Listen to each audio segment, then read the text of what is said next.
Canada ও America এক হবে। কানাডার অনেক মানুষ আমেরিকার ৫১তম অঙ্গরাজ্য হতে চায়। কানাডাকে টিকিয়ে রাখার জন্য বিশাল বাণিজ্য ঘাটতি ও ভর্তুকির চাপ আমেরিকা ভোগ করবে না। কয়েক মাস ধরেই এমন বার্তা দিয়ে আসছেন নবনির্বাচিত মার্কিন প্রেসিডেন্ট ডোনাল্ড ট্রাম্প।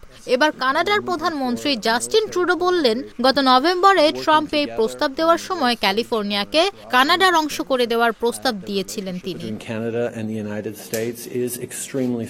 ভারতীয় সংবাদ মাধ্যম ইন্ডিয়া টুডে বলছে, মার্কিন ব্যবসায়ীদের সঙ্গে কথা বলার সময় এই মন্তব্য করেন জাস্টিন ট্রুডো। সংবাদ মাধ্যম MSNBC-কে এই তথ্যই জানান জাস্টিন। তবে এই প্রস্তাব তিনি সত্যিকার অর্থে দেননি বলে জানান।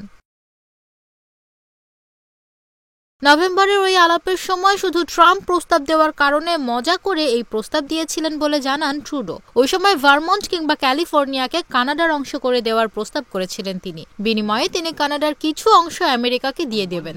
এরপর ট্রাম্প আর আলাপ করতে আগ্রহ বোধ করেননি বলেও দাবি ট্রুডোর।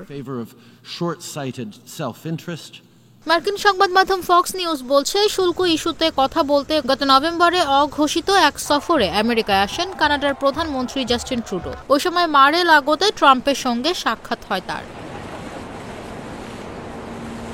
শুল্ক এত বেশি হলে কানাডার অর্থনীতিতে প্রভাব পড়তে পারে বলে আশঙ্কা প্রকাশ করেন ট্রাম্প। এরপরই কানাডাকে আমেরিকার অংশ হয়ে যাওয়ার পরামর্শ দেন ক্ষমতায় বসতে যাওয়া ট্রাম্প।